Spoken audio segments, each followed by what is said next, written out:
Willie D Live. What's up, family?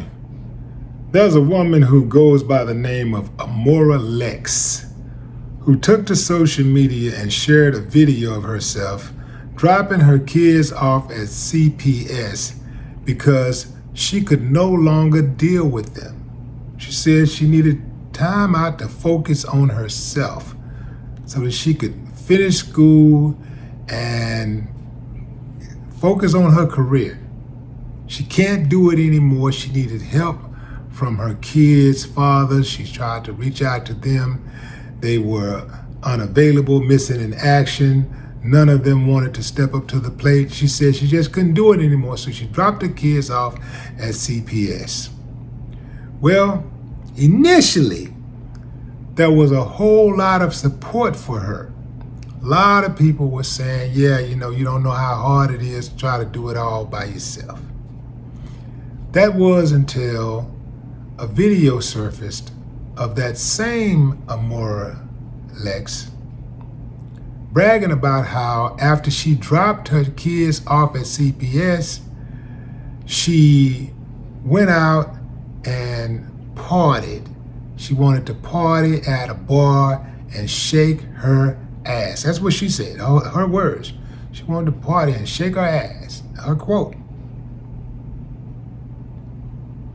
Not surprisingly, people turned on her, called her out, and dragged her all over social media.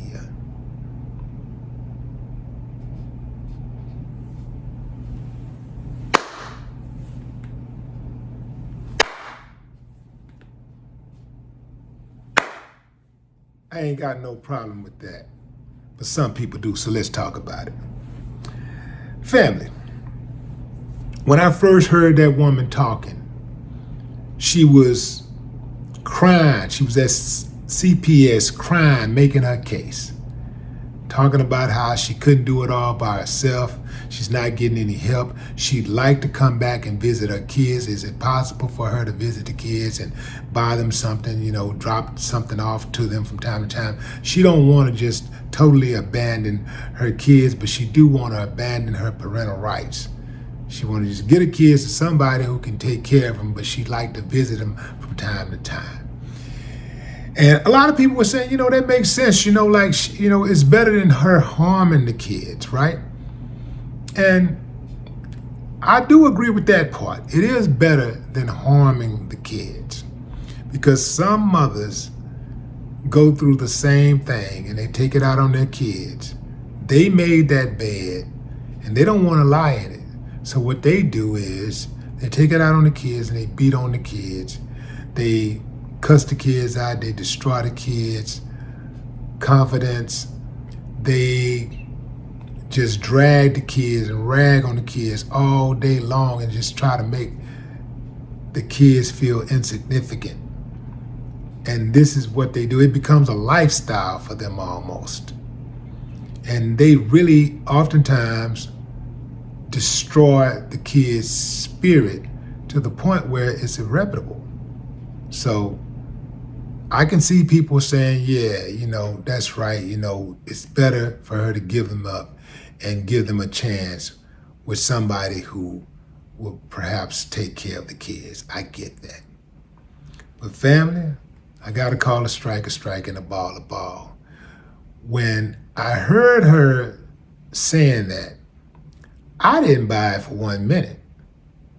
I was very skeptical of her because I'm always skeptical of a mother who would give their kids up or would give her kids up for any reason. Like the connection that a mother has to her children is one of those things that is just unexplainable. And even the worst of the worst mothers will oftentimes keep their kids just because it's a mother's rite of passage, so to speak. And I know what I just said is kind of contradictory, right? I know, hey, the most important thing is for the kids to be in a safe environment. Be with somebody who really loves them, who's really going to take care of them. But I'm just saying, the facts are, the data says that even bad mothers oftentimes keep their kids because even though they may be a bad mother, they don't want the rest of the world to think that they're a bad mother. Like, and they know that giving your child up says bad mother, bad mother, bad mother. That's a bad mother alert to give your child up. And to drop your child off into the system, CPS is a mess.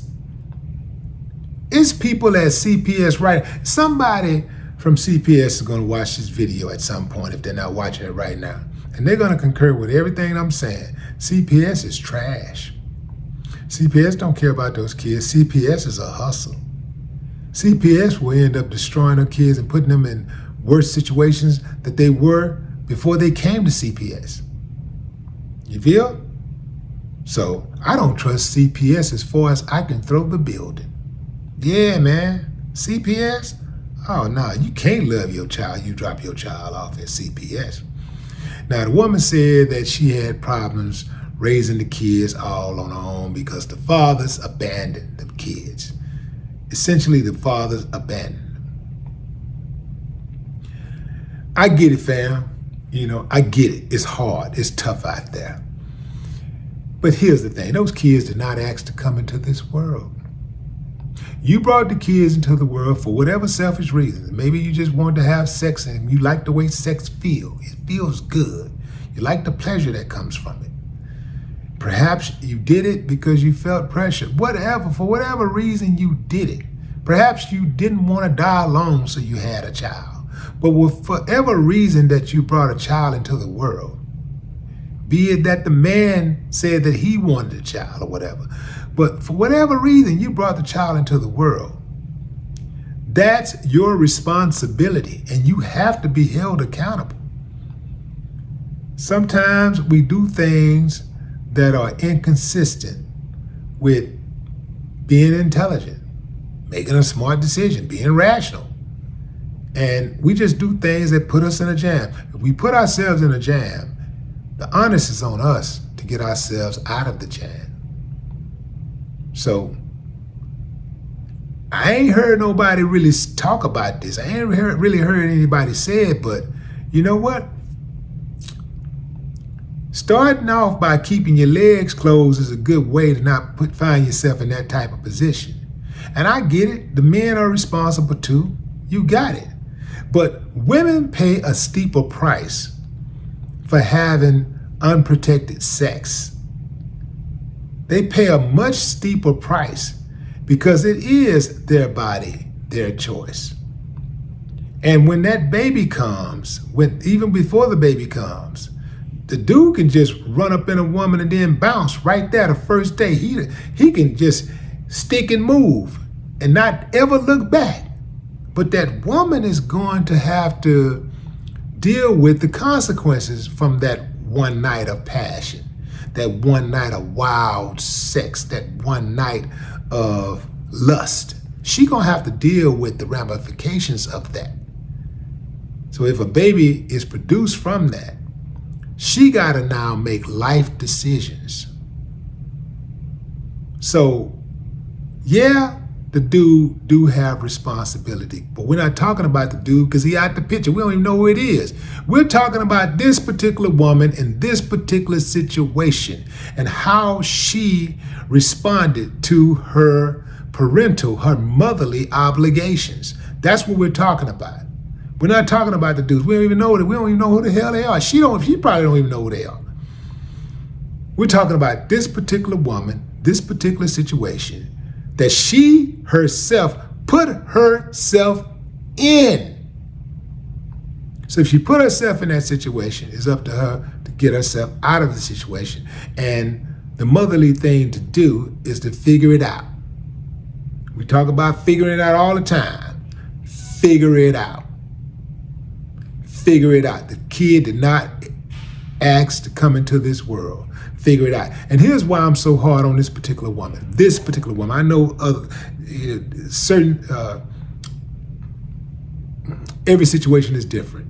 Everybody got a different situation.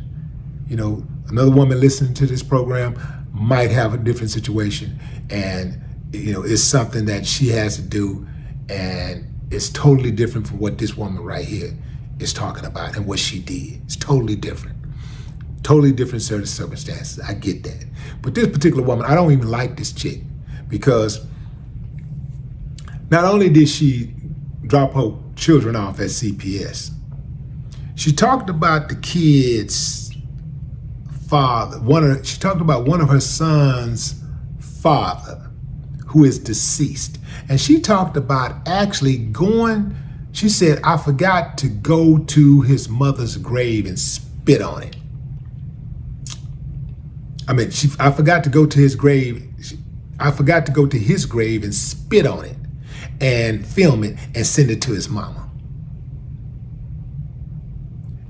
That's diabolical. That's an evil person. That right there let me know she ain't what she portraying herself to be. See? That's indicative. That type of behavior, that type of energy is consistent with somebody in many cases who would do something like she did. I think it was all a front. I think it was all a front. All of the crying and stuff at CPS, I think it was all a front to gain sympathy. Perhaps even get somebody to start donating some money to her. Because you know that's the hustle now. Show a little pain and people show a little compassion and get paid with a GoFundMe account. That's the hustle. I don't like this chick at all. She talked about the grandmamas being deadbeats. She said, talked about one grandmother talking about, I can't wait to see that B. This chick is going to probably be pregnant within the next year. She'll probably be pregnant again. She's talking about she can't handle the kids that she got and she want to go back and get them at some point. I don't believe her. I think this chick is going to be pregnant within the next year or so, and she'll have another sob story, and she'll find some other suckers to believe what she's saying. She says she's dropped them off because she needed help, and she had to focus on her career. Come on, fam. Come on, fam. I'm going to tell you something about me. No matter what I went through in life, if I put myself in that jam, I just took accountability and I dealt with it. And if I dug myself a hole, I dug myself out of that hole every single time. I know mothers, she said she had 3 kids, she was doing bad. I know mothers who've had 5 kids. I know mothers who was left to raise 8 kids by themselves. And they figured it out without giving their babies up. I know we in the South era, I got it, shit, man, people, it's hard, man, it's hard out here. It's hard. Like it wasn't hard years ago. Like it was way harder. It was way harder in the 60s to raise children by yourself. 70s, way harder. But again, every situation is different, and I'm not knocking a woman who has to take that route or who thinks she has to really take that route in order to stay whole, right? In order to not self-harm or harm our babies. If you're feeling that way, I say absolutely, find some type of alternative method to deal with, to deal with your issue, to put the kids in a safe environment. The most important thing is that the kids are in a safe environment. That's the absolute most important thing. And if CPS, as horrible as it is a better choice than you keeping them yourself, then that's just what it is. Every situation is different. This particular chick, I don't trust her at all. I think she's a fraud. I thought she was a fraud from the first time I saw her speaking. And the energy that she has, that I've seen her in subsequent videos display, shows me, it proves my point, that she is everything I thought she was. But what say you, fam? Drop a comment. I'd love to hear your thoughts. No more talk.